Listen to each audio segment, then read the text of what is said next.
Maligayang Pasko sa inyong lahat. Sa episode na ito, pag-uusapan natin ang puso ng selebrasyong Pasko ng mga Pilipino, ang pagkain. Narito ang 10 patok na pagkain na siguradong magpapasaya sa inyong Noche Buena.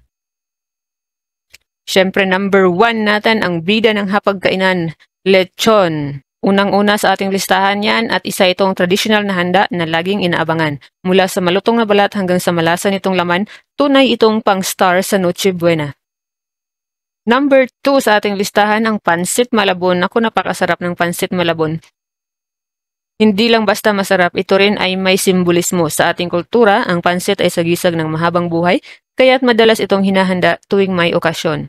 Number 3, bibingka at puto bumbong. Siyempre, paboritong kakanin ng Pasko.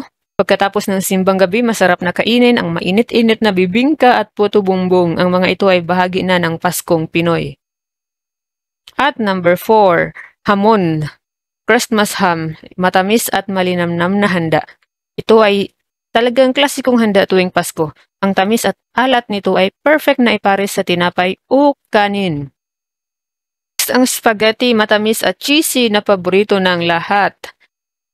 Ang Pinoy-style spaghetti ay paborito ng mga bata at pati na rin ng matatanda. Ang tamis at cheesy nitong sauce na may hotdog ay uniquely Pinoy. Siyempre, next sa ating listahan, morcon o embutido. Tinatawag din na rolled meat. So, rolled meat goodness. Ito ay punong-puno ng sarap mula sa itlog, sausage at mga pampalasa. Perfect na pang special na okasyon gaya ng Pasko. Siyempre, next ang fruit salad.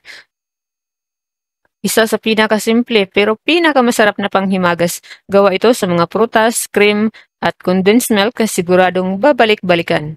Pero hindi rin mawawala ang buko pandan. Ito ang preskong dessert ng Pasko. Gawa sa gulaman, buko at cream ay isang pampalamig na dessert na babalanse sa mga rich na handa sa hapagkainan.